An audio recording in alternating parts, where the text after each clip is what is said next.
ketika terjadi sudah hampir 10 tahun pelancangan daripada ini kerja yang seharusnya kita memahami kerja yang Allah berikan kepada kita, kerja yang besar. Yang kita bicarakan adalah kerja dan kerja senantiasa. Tapi target ini kerja adalah untuk memperbaiki itu dai sendiri. Hari ini Allah beralih kepada kita banyak membicarakan pribadi dan tempat. Maka 2015 hari ini Allah masyarakat tetap ingin bagaimana supaya kerja ini dikerjakan dan sesuai dengan arahan dengan baik. Karena bukan hanya kerja yang kita kerjakan, tapi kerja kita kerjakan sesuai dengan usul. Begitu pula kerja kita kerjakan sesuai dengan usul akan menghasilkan, akan memperbaiki pekerja itu sendiri. Jadi pekerjaan-pekerjaan yang dikerjakan oleh seseorang, baik di dunia ini, targetnya bagaimana untuk kerja adalah akhirnya untuk kepentingan saya sendiri. Petani kerja di sawah, panas kepanasan, hujan kehujanan. Ada target supaya nanti saya dapat hasil gabah padi saya jual, sehingga kebutuhan saya akan terpenuhi, bahkan juga keluarga saya. Tidak ada petani asal kerja saja, nanti ketika padi sudah menguning dia biarkan begitu saja, tidak. Nelayan pergi ke laut, dia kerja capek, pasang jalan, menangkap ikan dan sebagainya, dia jual. Ada target supaya nanti dapat uang yang saya gunakan untuk keperluan hidup saya, bahkan anak dan istri saya. Begitu pula yang lainnya. Dai juga buat kerja untuk apa sebenarnya kerja ini? Adalah untuk pribadi saya sendiri, bagaimana setiap hari ada perbaikan dalam kehidupan saya. Sehingga dengan dakwah yang saya kerjakan ini targetnya apa? Dan Allah sudah jelaskan dalam Al-Quran yang kita ingin pelajari. Maka hadirin oleh Allah, di awal setelah 2014-2015 terjadi sedikit goncangan, bahkan akhirnya berkembang cukup besar. Ketika salah satu pada orang tua kita, maaf Maulana Sa'ad, mengilatkan saya Amir, yang tidak mentaati dengan keamiran saya, tinggalkan Nizamuddin.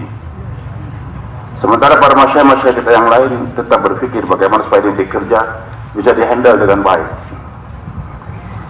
Sebelum wafat Maulana In'am Hasan rahmatullahi alaih, yang melanjutkan kerja Syekh Muhammad Ilyas, Syekh Yusuf dan beliau, 20 tahun ini kerja dibangun oleh Syekh Ilyas rahmatullahi alaih sejak tahun 24 sampai 34. Meninggal dilanjutkan sejak tahun 24 sampai 44, saya maksudkan. Meninggal dilanjutkan oleh putra beliau Maulana Yusuf rahmatullahi alaih. Dan hadirin ketika akan meninggal dunia, maka Maulana Ilyas memanggil alim ulama-ulama yang dekat dengan beliau. Juga ada ulama yang lain walaupun tidak ikut secara langsung dalam ini kerja. Beliau tanyakan siapa akan melanjutkan kerja aku ini, karena beliau merasa kematian akan menjemput beliau. Hampir-hampir semua ulama sepakat, putra kami Syekh Muhammad Yusuf rahmatullahi alaih, yang banyak mendampingi beliau memang di Nizamuddin, walaupun keluarnya hanya 40 hari saja waktu itu, karena disibukkan dengan karangan-karangan yang beliau buat dan sebagainya. Tapi tetap dibimbing oleh Syekh Ilyas. Akhirnya beliau panggil Yusuf, dipeluk. Beliau katakan, Yusuf, setelah ini bermusyawarah dengan alim ulama yang sekitar beliau, aku serahkan ini kerja sekarang kepada kamu. Pegang betul-betul. Kalau kamu serius dalam ini kerja dakwah saya maksudkan, akan jadi asbab hidayah buat ribuan tahun yang akan datang. Tapi kalau kamu bermain-main dalam ini kerja, maka sebagaimana permainan lain akan berakhir suatu saat. Permainan bola setelah 1,5 jam atau 2 jam berhenti, selesai. Permainan apa saja, voli kah, basket kah, dan sebagainya, semua permainan akan berakhir suatu saat. Maka kalau kamu bermain-main dalam ini kerja, nanti ini kerja akan berakhir suatu saat nanti. Akhirnya nggak lama kemudian beliau meninggal dunia sesuai dengan musyawarah dan keputusan ayahanda hanya Syekh Yusuf menghandle ini kerja lurus mengikuti apa yang telah digariskan oleh ayah beliau tadi. 4 poin yang senantiasa diarahkan oleh Syekh Ilyas Rahmatul Air. 2 yang sangat penting. Yang pertama, ini kerja-kerja umumnya untuk semua orang, sertakan. Kemudian kedekatan dengan alim ulama, dengan para habaib. Ini 2 hal yang penting, Pak. Kemudian ini kerja senantiasa dihandle dengan musyawarah. Dan yang keempat, usul-usul dakwah yang sudah beliau letakkan, Syekh letakkan. Jangan ada perubahan. Syekh Abdul Wahab sebelum meninggal dunia kami di sana bersama beliau menceritakan ketika musim haji, Syekh Ilyas mendoa lama di Multazam. Mendoa kemudian ceria wajah beliau. Ditanya, Syekh, apa yang buat kamu ceria? Beliau katakan, aku mendoa 3 doa dan Allah kabulkan doaku. Yang pertama, aku mendoa, ya Allah terima ini kerja dakwah, Allah terima. Sehingga walaupun 20 tahun beliau menghandle, mulai berkembang. Walaupun hanya sekitar India saja, kemudian di Jazirah Arab waktu hanya di Mekah. Kemudian yang kedua, beliau mendoa, ya Allah, usul-usul dakwah yang sudah aku tuliskan, termasuk usul yang 20 dan sebagainya, apa yang dibicarakan, apa yang kita bicarakan dan sebagainya, jangan ada perubahan lagi, ya Allah. Yang ketiga, siapapun yang merubah-rubah usul ini dakwah, hancurkan dia sehancur-hancurnya. Hadirin yang Allah Subhanahu wa taala, maka Syekh Yusuf tidak berani merubah, tinggal menjelaskan apa yang dimaksud oleh ayahku daripada usul-usul sebagainya. 20 tahun beliau melanjutkan kerja, akhirnya mulai disebarkan ke seluruh permukaan dunia. Meninggal pada tahun 65. Belum sempat memberikan wasiat, tapi beliau terus berdakwah didampingi oleh, kalau bahasa Bugisnya, lagon. Ya, istri beliau dengan istrinya Maulana Yusuf, Maulana Ilham Hasan bersaudara, putrinya Maulana Zakaria. Dua-duanya ini Syekh Yusuf Maulana Ilham Hasan akrab, satu madrasah, bermuzakarah sini. Di bawah bimbingan Maulana Zakaria. Dua-duanya dikawinkan dengan putri beliau. Bahkan istri pertama Syekh Yusuf meninggal dunia, dikawinkan lagi dengan putrinya Maulana Zakaria juga. Sampai Maulana Yusuf meninggal dunia, ini istri masih ada. Hadirnya maka Allah, letih beliau berdakwah. Akhir kehidupan beliau di Lahore, gerak terus sampai letih betul, meninggal dunia. Belum sempat berwasiat siapa yang akan melanjutkan ini kerja. Para ulama memusyawarahkan, kita akan kuburkan jenazah beliau di tempat beliau meninggal dunia. Tapi ibu yang tercinta minta kepada ulama, tolong kembalikan Yusuf kepada aku. Permintaan ibu, karena hanya punya anak satu saja. Hari Allah, jenazah pun setelah dimandikan, disalatkan, akan diterbangkan dari Lahore ke New Delhi. Orang-orang minta kepada lagu beliau tadi, Ilham Hasan, tolong berikan sambutan. Jenazah akan diberangkatkan. Ilham Hasan, salah satu sifat beliau, orangnya banyak diam, tidak banyak bicara, tapi banyak berpikir. Beberapa tahun saya sempat mendengarkan bayan ke kamar beliau, bersuhbah dan sebagainya. Sering menerjemahkan bayan-bayan beliau juga. Paling panjang beliau bayan setengah jam, jarangnya sampai 2-3 jam. Maka beliau mengatakan, orang yang bicara dan ini kerja dakwah, yaitu Syekh Yusuf, banyak bicara, orator beliau. Orang yang banyak bicara, bicara tercelegia, kemudian meninggal dunia, pergi. Sekarang tinggal kerja saja lagi, beliau katakan. Jadi bicara sudah banyak, khusus dakwah dituliskan beliau sudah banyak, tinggal kita kerja saja lagi.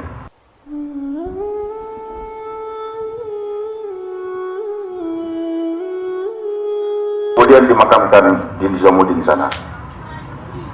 Hadirin, 30 tahun mulai nama Hasan, fikir banyak, kerja banyak, termasuk amal qaumi dikuatkan lagi oleh beliau, disebarkan, alhamdulillah.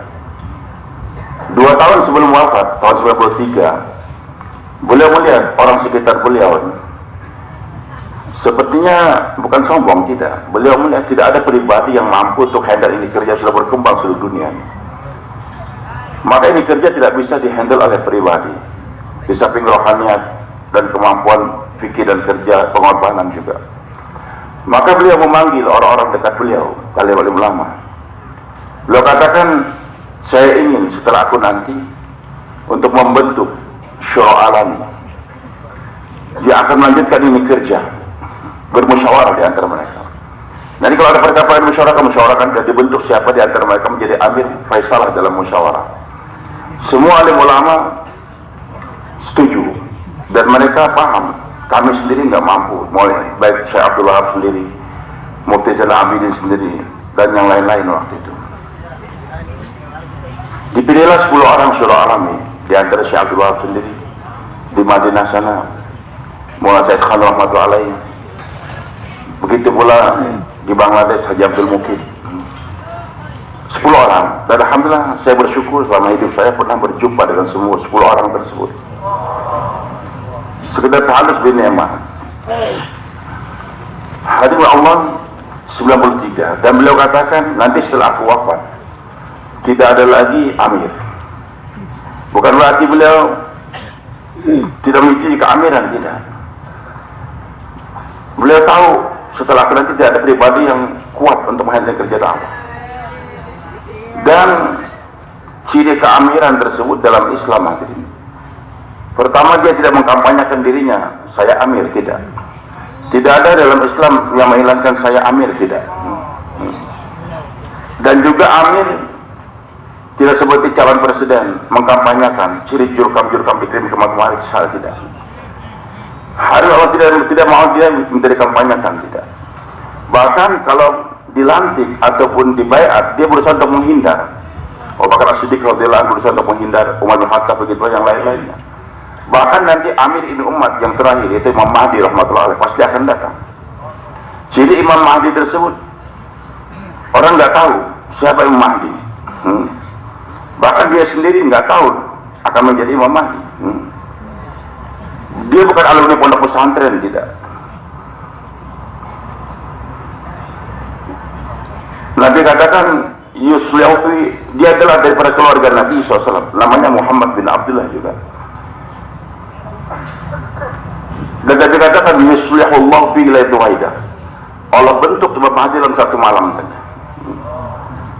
Jadi Allah Subhanahu wa taala sempurnakan kealiman beliau, kepandaian untuk memimpin dan sebagainya dalam satu malam. Maka kalau suatu saat nanti mudah-mudahan Allah hajikan Anda atau Allah umurahkan, amin, yang aminnya keras Allah hajikan. Jumpa dengan seorang ganteng, orang yang pakai sorban Nabi, tolong catat nomor HP saya.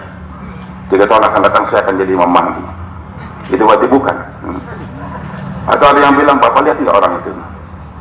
Itu namanya Muhammad bin Abdullah. 3 tahun lagi dia akan jadi Imam Mahdi. Ikuti dia terus. Cepat tinggalkan Sulawesi. Tinggal sama dia. Itu juga tidak benar. Yang tahu itu hanya Allah. Baik. Nanti dibayar di Mekah, nggak mau dia, lari ke Madinah. Dibayar di Madinah, lari ke Mekah lagi. Sampai Al-Hil wal-Abdi katakan kamu Mahdi. Itu ulama semua sepakat. Baru dia mau. Jadi kalau mengatakan saya Mahdi atau itu Mahdi, bukan. Dan beliau pasti akan datang. Hadis Subhanahu wa ta'ala. Maka Syamsuddin Al-Hasan mengikuti jejak langkah Sayyidina Umar radhiyallahu anhu. Ketika Nabi meninggal, Nabi tidak menentukan siapa yang akan menjadi amir setelah itu. Karena Nabi tidak menentukan ketika beliau wafat, maka orang Madinah di tengah-tengah orang Muhajirin sibuk untuk pemakaman Nabi SAW, di mana dimakamkan, bagaimana cara makam dan sebagainya. Orang Ansar pada tidak ada. Sayyidina Umar, Abu Bakar, Abu Ubaidah, cari di kota, kenapa kok orang Ansor pada nggak ada, di mana? Oh, ternyata kumpul di Bani Saqifah. Didatangi, ada apa kalian? Orang Madinah ternyata berkumpul karena mereka merasa saya ini adalah orang Madinah, sedangkan yang lainnya adalah orang luar negeri, orang luar. Jadi yang berhak untuk menjadi amir itu adalah ini otonomi daerah, orang daerah sendiri. Kami orang daerah Madinah, maka kami yang berhak untuk menjadi amir. Karena Nabi tidak menentukan. Jadi mereka merasa karena saya ini lahir di Madinah, maka kami akan menjadi amir. Maka Sayyidina Abu Bakar katakan, bukankah kalian telah mendengar daripada Nabi SAW bahwa saya amir daripada kaum Quraisy? Mendengar, ya udah, kenapa mengadakan pemilihan lagi? Kalau gitu siapa amirnya? Ini Abu Ubaidah ada, Umar ada. Kata Ubaidah, kata Sayyidina Umar, nggak mungkin. Selama Abu Bakar ada, Umar nggak mungkin jadi khalifah. Begitu Abu Ubaidah. Akhirnya orang Ansor lihat bagaimana mereka sendiri belum satu lagi. Cepat-cepat Umar pegang tangan Abu Bakar, engkau jadi amir.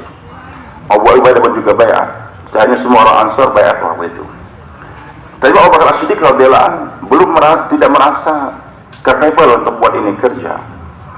Itulah ciri keamiran. Akhirnya beliau di masjid 3 hari berturut-turut mengatakan, saya tidak berhak untuk menjadi amir. Tolong cari selain saya. 3 hari berturut-turut, tapi semua mengatakan engkau amir. Hari Allah, hanya beliau terima. Handle ini kerja dengan sungguh-sungguh selama 2 tahun. Menjelang wafat, beliau berpikir, dikumpulkan para sahabat, tolong kalian pilih siapa di antara kalian yang akan menggantikan aku menjadi khalifah setelah aku wafat. Kalau kalian berbeda pendapat, aku masih hidup, aku nanti akan memberikan faisalah. Tapi kalau aku meninggal, kalian berbeda pendapat, nanti terjadi perpecahan. Kasih waktu 3 hari. Hanya Allah, para sahabat berpikir siapa kira-kira calon untuk menggantikan Abu Bakar. Akhirnya mentoknya kenapa? Semua sahabat Nabi yang hadir itu adalah ahli jannah. Begitu pula rata-rata mereka orang yang baik-baik, yang mampu untuk handle ini kerja.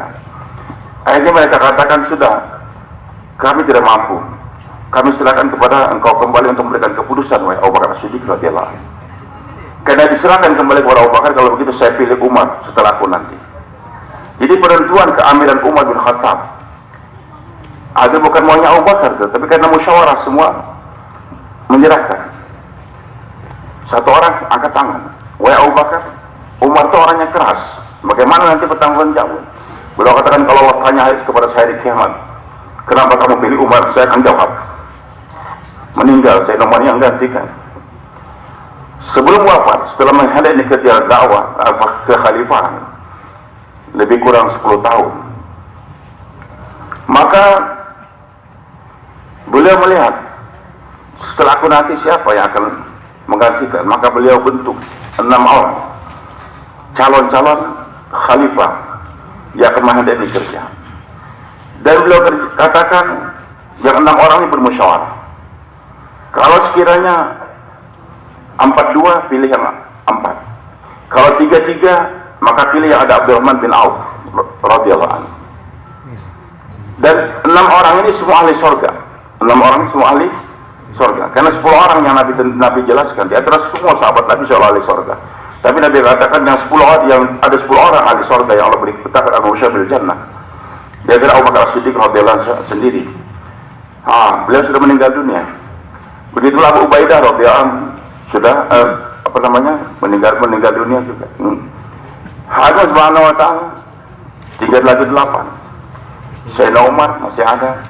Ipar beliau Said bin Zaid juga masih ada. Ini 4 sudah. Tinggal yang 6 ini lagi. Utsman bin Affan, Ali bin Abi Thalib, Abdurrahman bin Auf, Talha bin Ubaidillah, kemudian Sa'ad bin Abu Waqqas, dan siapa?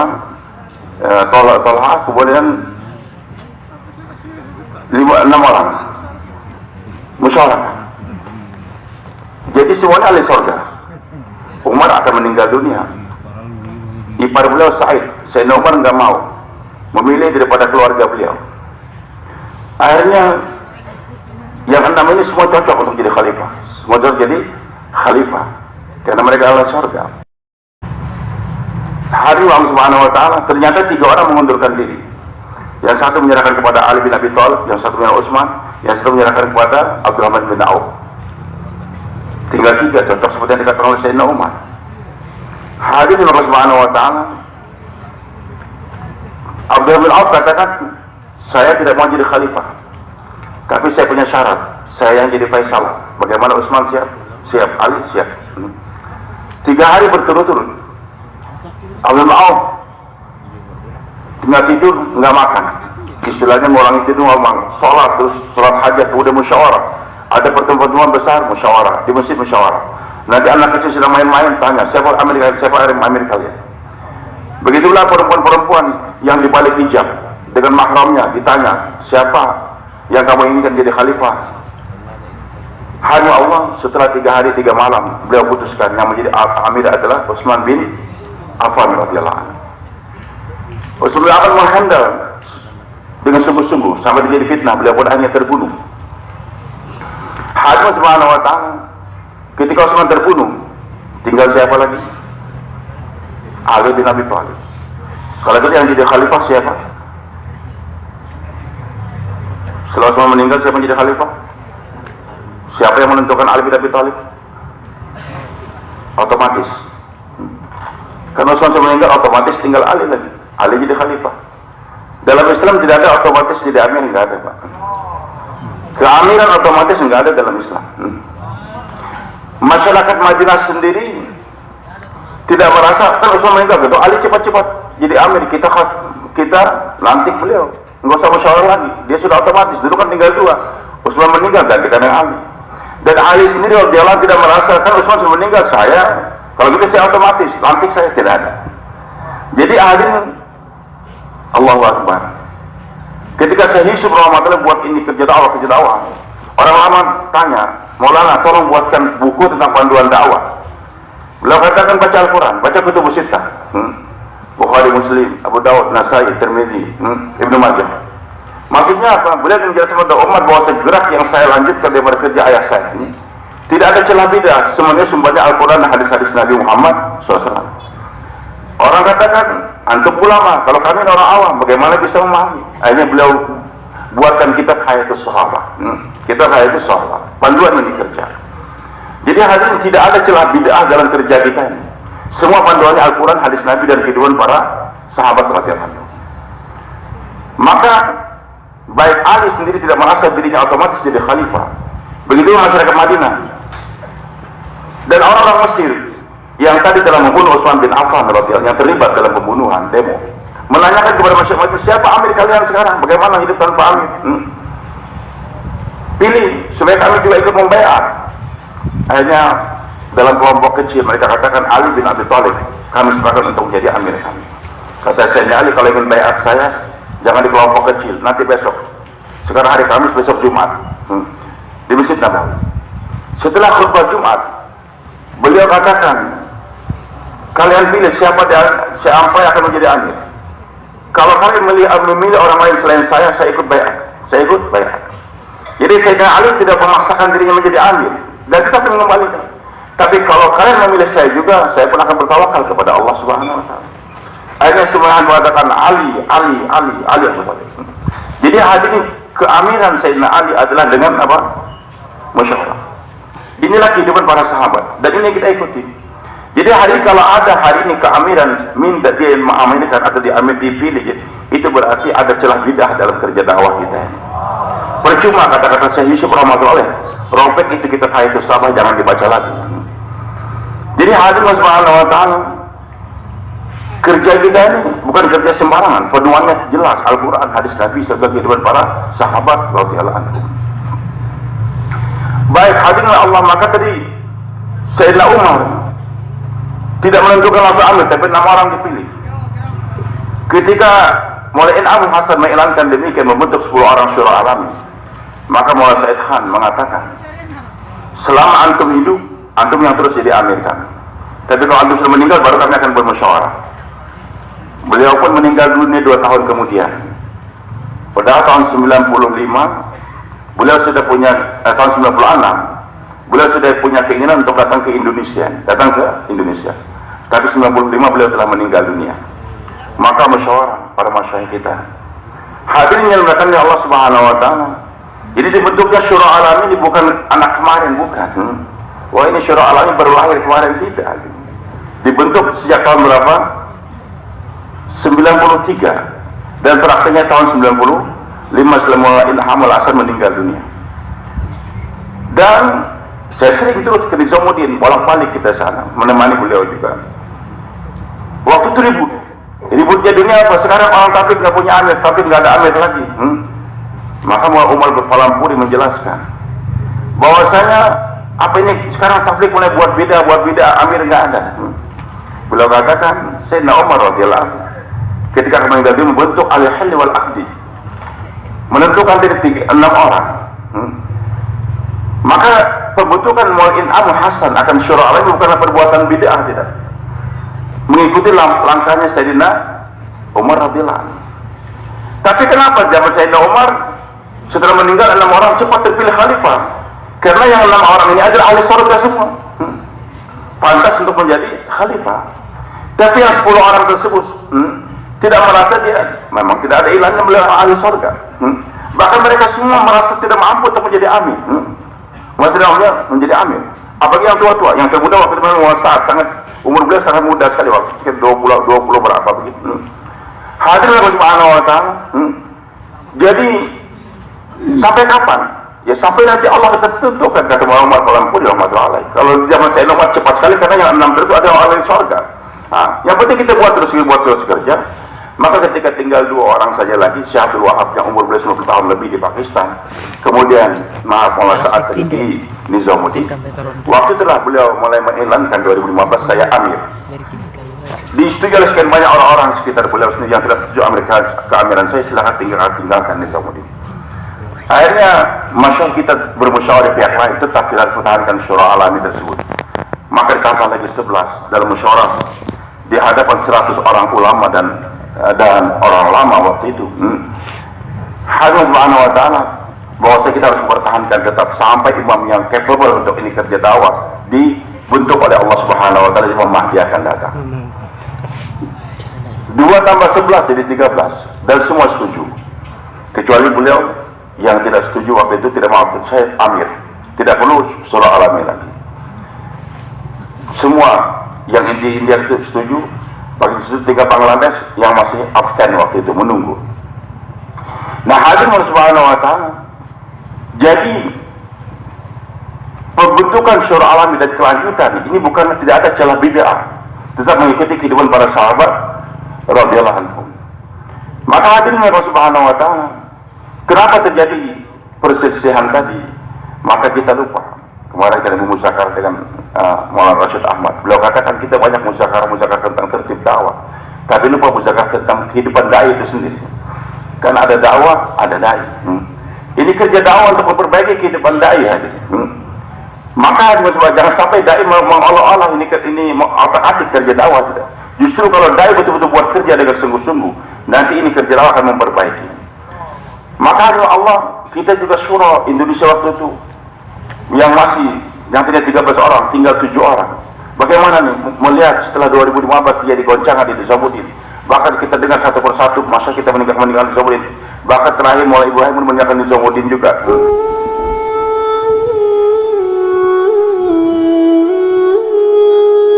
Mendapatkan kenikmatan, puncak kenikmatan beliau masih sedang hidup, belum sampai di surga.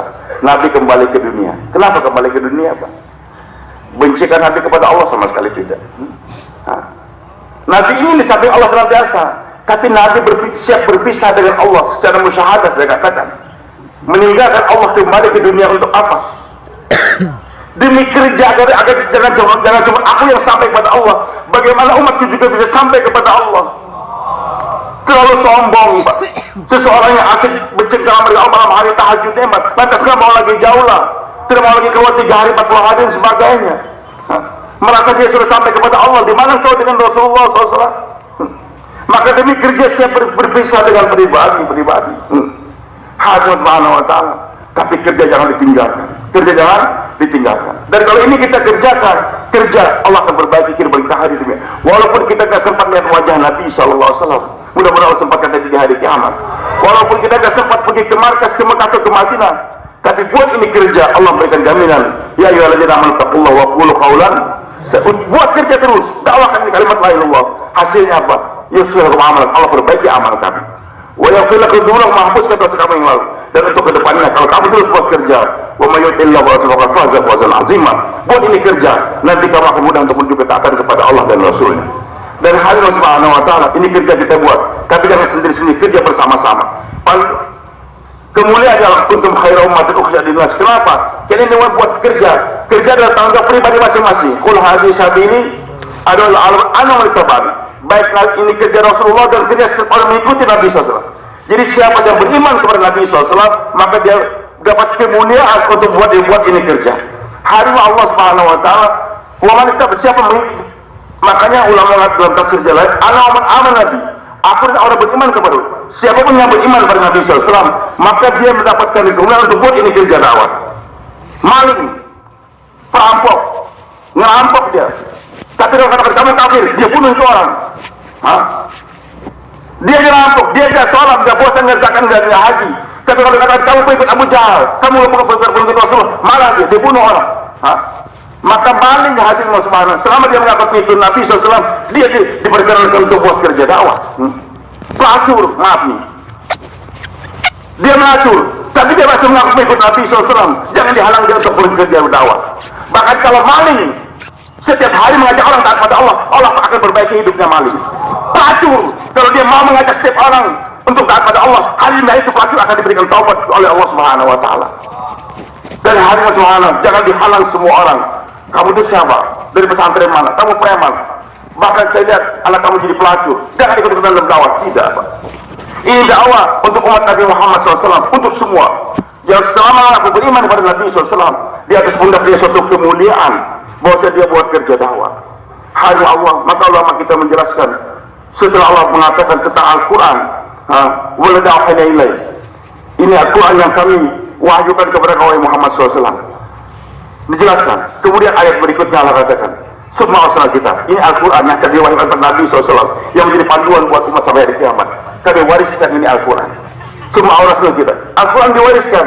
Siapa yang dapat warisannya kita? Semua usaha kita belajar soal beda. Kami wariskan Al-Quran kepada Allah yang istofaina min ibadina, kepada hamba-hamba yang kami pilih, kepada orang yang kami pilih pada hamba-hamba kami.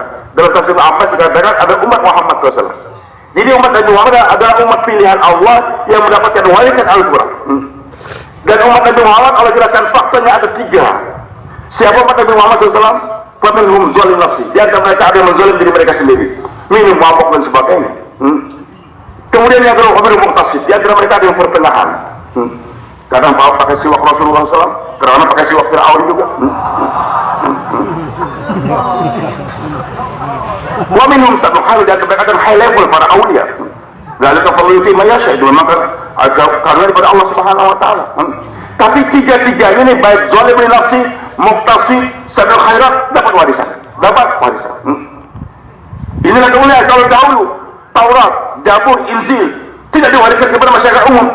Yang boleh membaca Taurat, Zabur, yang boleh membaca Taurat dan Injil itu hanya al-ahbar, warubat, ulama-ulama saja. Masyarakat awam kalau nggak boleh baca. Yang bisa memahami hanya ulama mereka saja.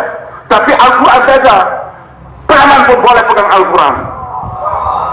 Kita punya pondok pesantren kami namanya Al-Ihsan, hanya menerima santri-santri anaknya kiai. Pondokannya hanya menerima orang yang baik-baik saja. Anak preman jangan bikin pondok, jangan. Terima di pondok pesantren Anda, siapapun juga, anak preman, anak peminum, anak pelacur, terima di pondok Anda. Jangan halang setiap orang untuk belajar Al-Quran. Ini warisan. Apa yang dimaksud dengan warisan? Kata ulama halimah Allah, satu orang meninggal, istrinya meninggal dunia, tinggal anak 10 laki-laki semua, kaya dia, punya uang 10 M, meninggal dunia juga. Maka anak laki-laki 10 orang, warisan ayahnya berapa? 10 M. Yang 9 orang Masya Allah baik-baik, ada yang jadi ulama, jadi kiai, jadi pejabat, tapi semua taat pada Allah, bangun pesantren, hajikan orang. Yang satu nih, mungkin waktu membuatnya terakhir lupa berzikir, sehingga anaknya menjadi anak minum mabok dan sebagainya, masuk penjara setelah bunuh orang. dihukum 10 tahun. Dihukum 10 tahun masuk penjara. Maka ketika ayah meninggal yang 9 orang bermusyawarah, bagaimana nih? Ayah kita meninggal, adik kita sekarang di penjara, uang warisan masing-masing berapa? 1 M. Tapi yang 1 M bagian adik kita yang di penjara, kalau kita kasihkan kepada adik kita, bahaya. Nanti dia akan jadi bandar narkoba di penjara sama. Kalau kita musyawarah, kita serahkan kepada pondok pesantren. Ya akan bikin kurang duit, maka diserahkan, boleh nggak Pak? Hah? Ini bilang ada yang boleh, ada yang tidak. Hah? Kalau diserahkan sama dia kan nanti jadi dia bandar narkoba. Kalau diserahkan kepada pesantren yatim piatu kan bermanfaat. Maka sekian banyak santri yang mau belajar ke Yaman, ke Pakistan, nggak punya duit, biayai dia, bermanfaat. Bagaimana Pak? Boleh nggak? Hah? Jadi yang namanya warisan Pak, yang menghalang warisan cuma 2 saja. Pindah agama atau bunuh ayahnya, atau membunuh yang waris. Selama dia tidak bunuh ayahnya, selama dia tidak pindah agama, tetap warisan 1 M milik dia. Kalau sekiranya yang 9 tadi menyerahkan kepada pondok pesantren, itu adalah zalim. Nggak akan diterima itu sedekah tersebut, dan itu pondok nggak akan berkah. Harus diserahkan, itu yang warisan. Cuma cara menyerahkannya harus bijaksana. Tadi malam ayah meninggal dunia, sebelum meninggal dia masih ingat salam kami. Bahkan ayah masih sholat 2 rakaat agar kamu menjadi orang baik. Tapi belum meninggal, cuma masih ingat sama kamu deh.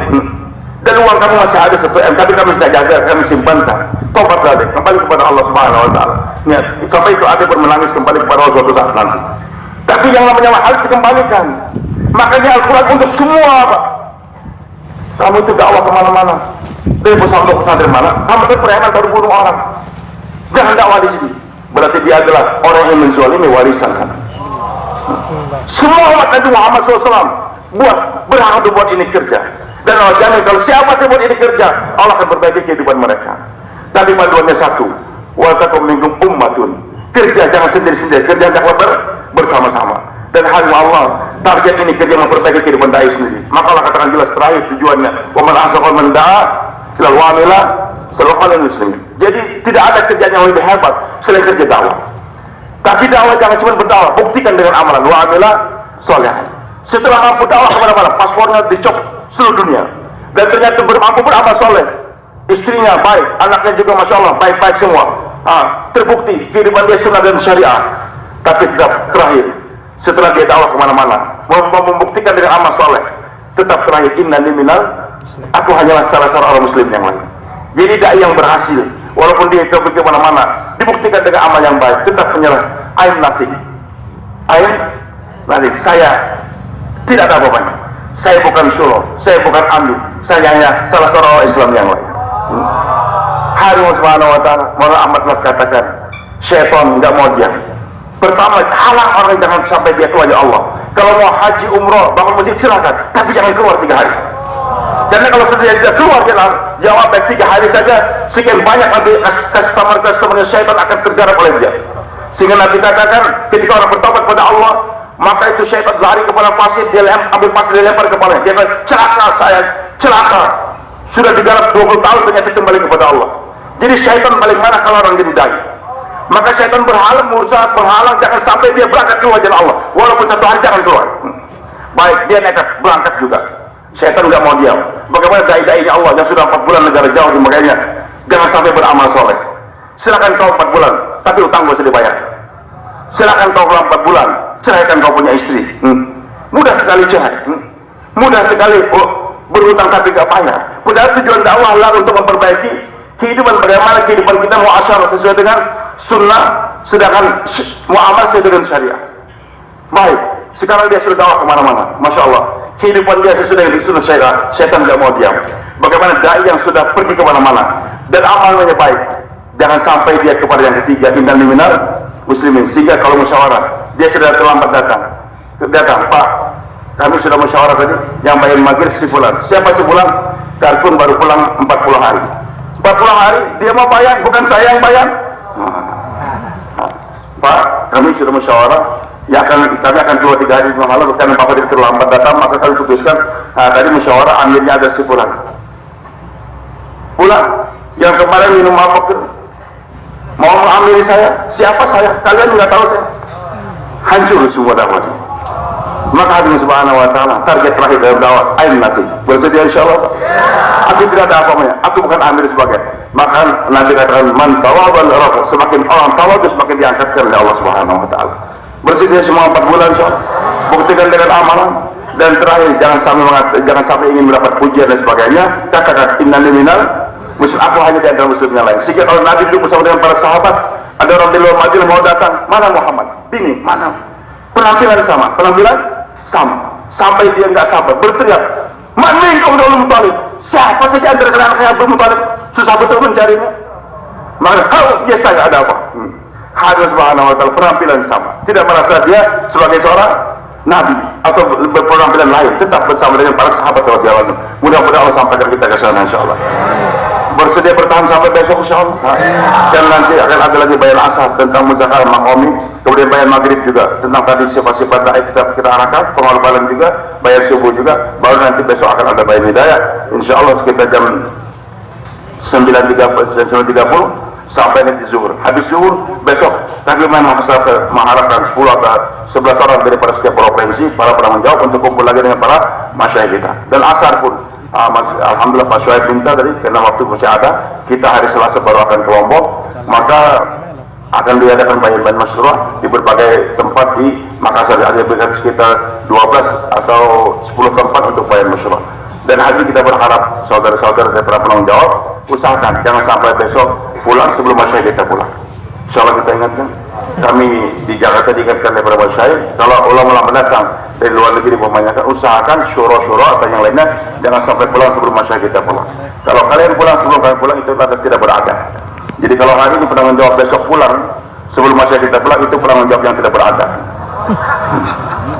Siapa untuk tidak pulang besok insyaallah? Subhanallah wa bihamdihi, asyhadu an la ilaha illallah.